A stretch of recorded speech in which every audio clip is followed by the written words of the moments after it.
Mateus 9. E, entrando no barco, passou para o outro lado, e chegou à sua cidade. E eis que lhe trouxeram um paralítico, deitado numa cama. E Jesus, vendo a fé deles, disse ao paralítico: Filho, tem bom ânimo, perdoados te são os teus pecados. E eis que alguns dos escribas diziam entre si: Ele blasfema. Mas Jesus, conhecendo os seus pensamentos, disse: Por que pensais mal em vossos corações? Pois, qual é mais fácil? Dizer: Perdoados te são os teus pecados, ou dizer: Levanta-te e anda? Ora, para que saibais que o Filho do Homem tem na terra autoridade para perdoar pecados, disse então ao paralítico: Levanta-te, toma a tua cama, e vai para a tua casa. E, levantando-se, foi para a sua casa. E a multidão, vendo isto, maravilhou-se, e glorificou a Deus, que dera tal poder aos homens. E Jesus, passando adiante dali, viu assentado na alfândega um homem, chamado Mateus, e disse-lhe: Segue-me. E ele, levantando-se, o seguiu.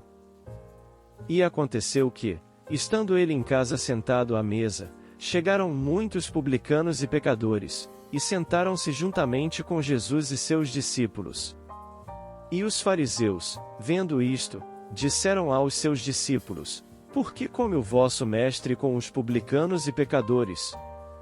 Jesus, porém, ouvindo, disse-lhes: Não necessitam de médicos sãos, mas, sim, os doentes.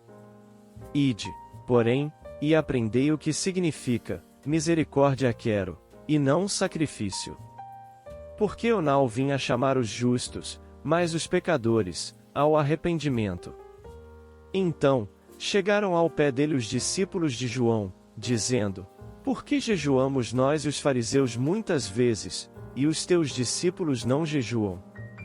E disse-lhes Jesus: Podem porventura andar tristes os filhos das bodas, enquanto o esposo está com eles? Dias, porém, virão, em que lhes será tirado o esposo, e então jejuarão. Ninguém deita remendo de pano novo em roupa velha, porque semelhante remendo rompe a roupa, e faz-se maior a rotura. Nem se deita vinho novo em odres velhos, aliás rompem-se os odres, e entorna-se o vinho, e os odres estragam-se, mas deita-se vinho novo em odres novos, e assim ambos se conservam. Dizendo-lhes ele estas coisas, eis que chegou um chefe, e o adorou, dizendo: Minha filha faleceu agora mesmo, mas vem, impõe-lhe a tua mão, e ela viverá. E Jesus, levantando-se, seguiu-o, ele e os seus discípulos. E eis que uma mulher que havia já 12 anos padecia de um fluxo de sangue, chegando por detrás dele, tocou a orla de sua roupa. Porque dizia consigo: Se eu tão somente tocar a sua roupa, ficarei sã. E Jesus, voltando-se, e vendo-a, disse: Tem ânimo, filha, a tua fé te salvou. E imediatamente a mulher ficou sã. E Jesus, chegando à casa daquele chefe, e vendo os instrumentistas, e o povo em alvoroço, disse-lhes: Retirai-vos, que a menina não está morta, mas dorme. E riam-se dele. E, logo que o povo foi posto fora, entrou Jesus, e pegou-lhe na mão, e a menina levantou-se. E espalhou-se aquela notícia por todo aquele país.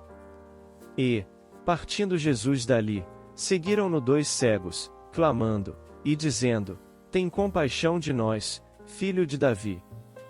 E, quando chegou à casa, os cegos se aproximaram dele, e Jesus disse-lhes: Credes vós que eu possa fazer isto? Disseram-lhe eles: Sim, Senhor. Tocou então os olhos deles, dizendo: Seja-vos feito segundo a vossa fé. E os olhos se lhes abriram. E Jesus ameaçou-os, dizendo: Olhai que ninguém o saiba. Mas, tendo eles saído, divulgaram a sua fama por toda aquela terra. E, havendo-se eles retirado, trouxeram-lhe um homem mudo e endemoninhado. E, expulso o demônio, falou o mudo, e a multidão se maravilhou, dizendo: Nunca tal se viu em Israel. Mas os fariseus diziam: Ele expulsa os demônios pelo príncipe dos demônios. E percorria Jesus todas as cidades e aldeias, ensinando nas sinagogas deles, e pregando o evangelho do reino, e curando todas as enfermidades e moléstias entre o povo. E, vendo as multidões, teve grande compaixão delas, porque andavam cansadas e desgarradas, como ovelhas que não têm pastor. Então, disse aos seus discípulos: A seara é realmente grande, mas poucos os ceifeiros.